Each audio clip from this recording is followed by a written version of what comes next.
you can very easily classify the alcohols qualitatively as primary, secondary and tertiary alcohols. How? Let us take these two reactions for the qualitative analysis of primary, secondary and tertiary alcohols. They can be classified based upon two tests. One is Lucas reagent test and second one is a Victor Meyer test.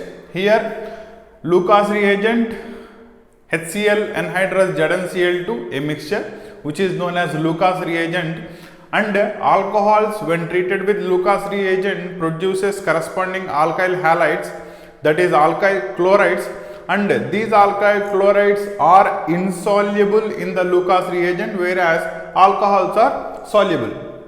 This insoluble quantity of alkyl halides will form a cloudiness over the solution mixture, and the time taken for the cloudiness to be formed is the basis for the classification of alcohols. Now, if you treat tertiary alcohols, then they will produce immediately cloudiness, whereas secondary alcohol after a short period of time, and tertiary alcohol, that is primary alcohols, they will take longer time. So, if the cloudiness is produced immediately, then they are corresponding tertiary alcohols. After a time lag, then they are secondary alcohols. If it take very larger amount of time, then they are primary alcohols. Now, why this variation comes is this reaction produced to the SN1 mechanism, that is unimolecular nucleophilic substitution mechanism, and we already know that SN1 is a two-step reaction in which first step is a formation of carbocation. So, here the stability of carbocation is the deciding factor.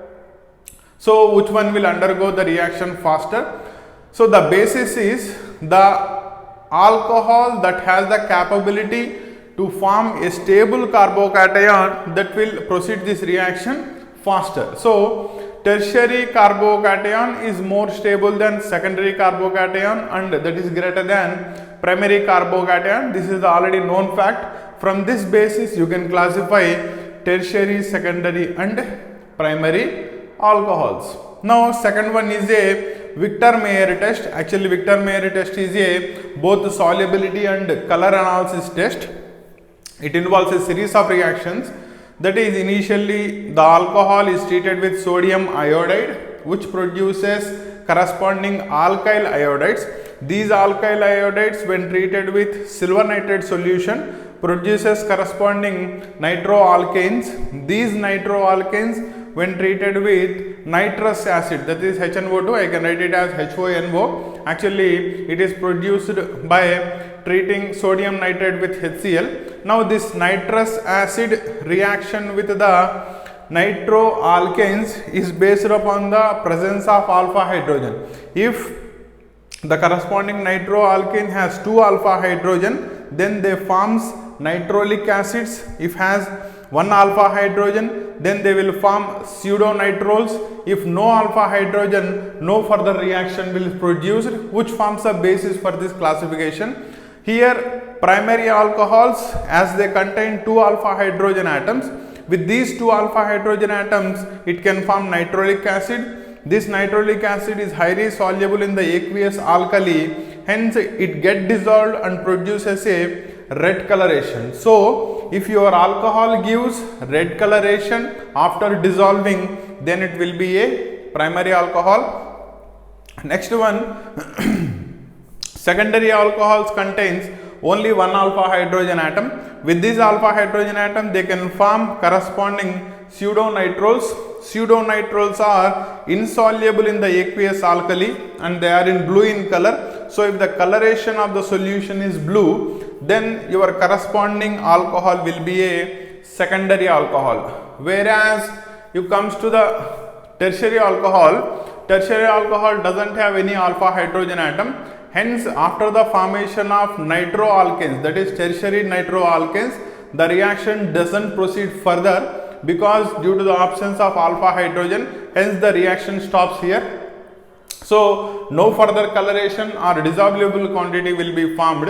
Hence, tertiary alcohols doesn't give any significant coloration or dissolved quantity. Hence, if you doesn't get any coloration, then it will be tertiary alcohol. So based on coloration, if red color substance is formed, then they are primary alcohols. Blue color substance is dissolved quantity formed, then it will be secondary alcohol. If no further coloration is produced, then they are tertiary alcohol. So on a brief, if you see, Lucas reagent based upon cloudiness and the time taken for the cloudiness to be formed by the alcohols, you can classify them. Second one, based upon the final product after these series of reactions, whether it is soluble or insoluble in the aqueous alkali, that is aqueous NaOH, and what is the color of the solution that is so produced, you can classify by Victor Mayer test. So by using these two, you can easily classify whether the given alcohol is primary alcohol, secondary alcohol or tertiary alcohols.